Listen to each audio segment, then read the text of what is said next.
Hello everyone, in this video I will show you how to fix command issue in your Mac operating system.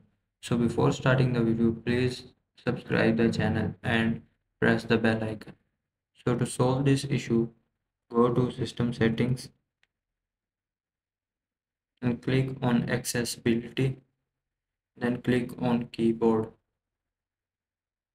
Then go to Keyboard Settings,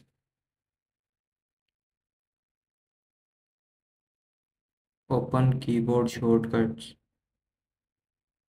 then restore the default settings of displays, mission control, keyboard, input sources.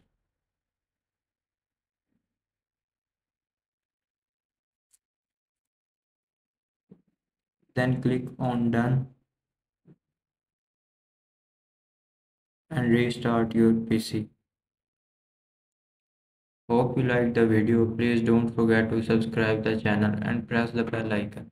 Thanks for watching the video.